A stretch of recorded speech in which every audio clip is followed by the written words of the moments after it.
Hyderabad plane crash has now been released publicly. And there are some very shocking things that have come out of it.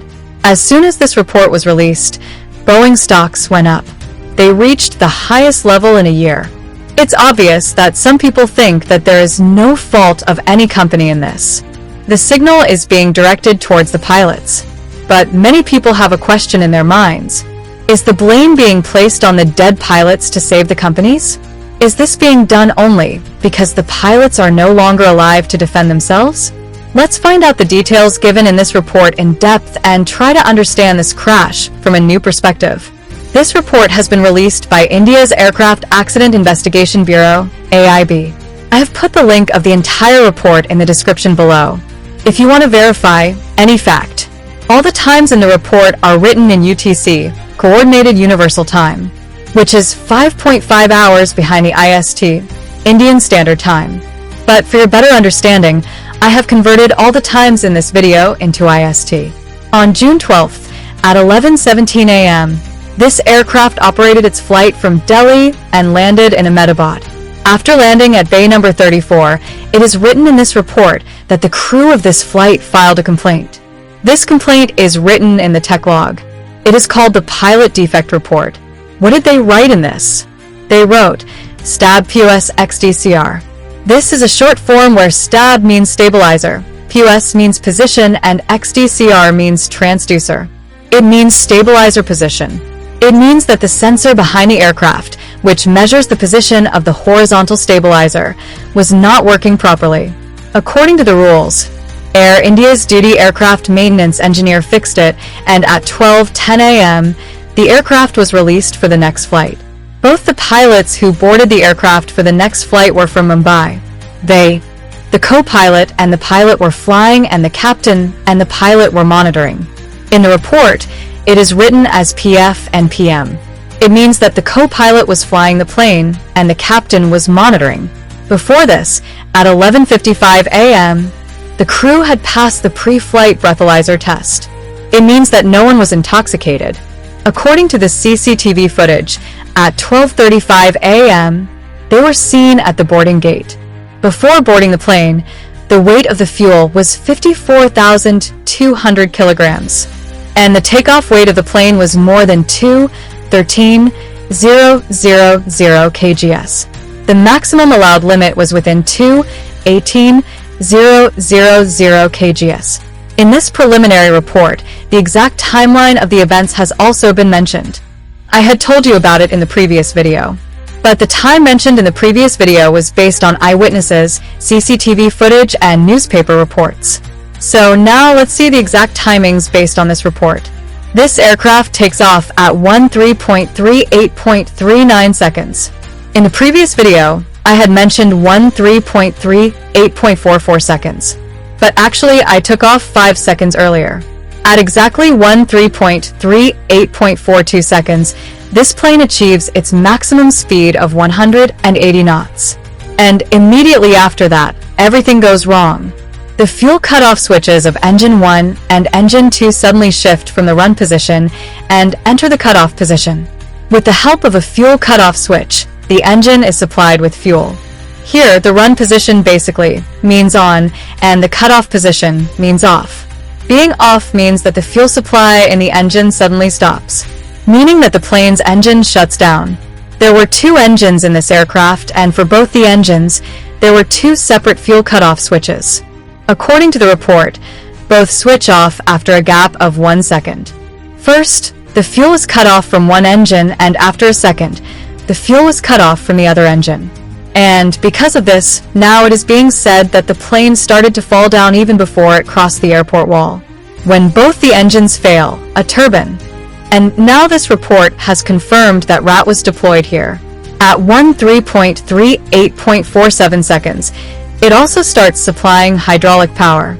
But unfortunately, the power provided by this was not enough because the altitude was very low. After both the engines shut down, one pilot asks the other, "Why did you cut off? Why did you cut off the fuel switch?" And the other pilot replies, "I did not do so. I did not do so." This conversation has been mentioned in this report, but the problem is that only this line has been given. What did the 2 pilots talk about next? Did they talk further or not? This thing was not clearly mentioned in the report. Which pilot asked the question and who answered? This was also not clearly mentioned in the report. So obviously, after seeing this incomplete conversation, more questions arise. Did one pilot deliberately turn off both the switches? Or did he accidentally touch them and both the switches went off? Or was there a fault in the design of the switch? Or was it not maintained properly that it behaved badly? In this entire mystery, this is the most important question. We will come back to this question later in the video. But first, a very good news for all of you who are interested in AI. A very good news for them. At Dhruv Radhi Academy, in the Master Chat GPT course, I have released the biggest update yet.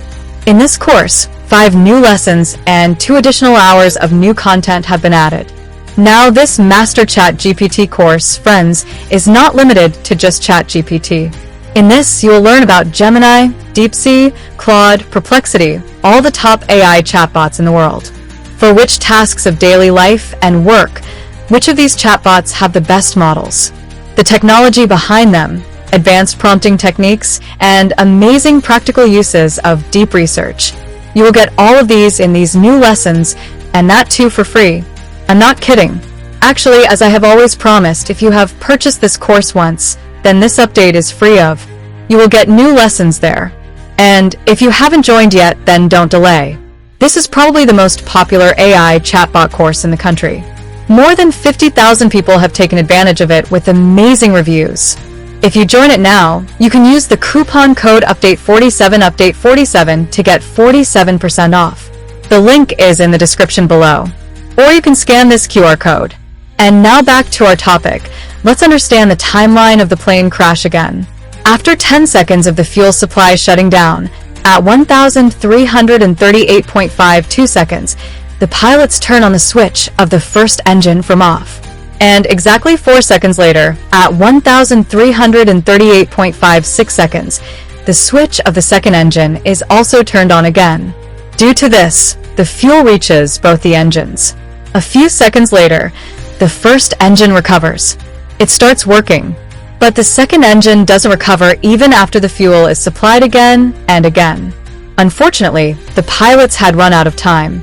At 1,339.05 seconds, the pilots contact the air traffic control station and call for a mayday 3 times.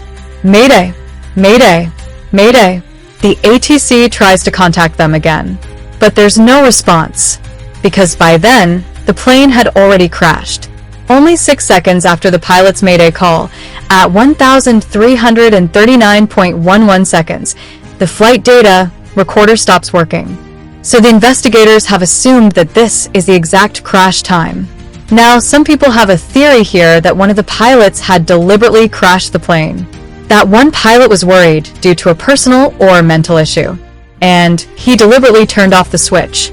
The engine stopped, and he wanted to commit suicide. So he took the whole plane and crashed it. Once they downloaded the information from the flight data recorder and the cockpit voice recorder, it was clear that one of the 2 pilots, one of the 2 human beings in that cockpit, placed those fuel control switches from run to cut off. Those who believe in this theory say that the biggest proof is the conversation between the pilots. Why did you cut off? He didn't ask, how did you cut off? Or, how did the engine suddenly stop? He directly asked the other, why did you cut off?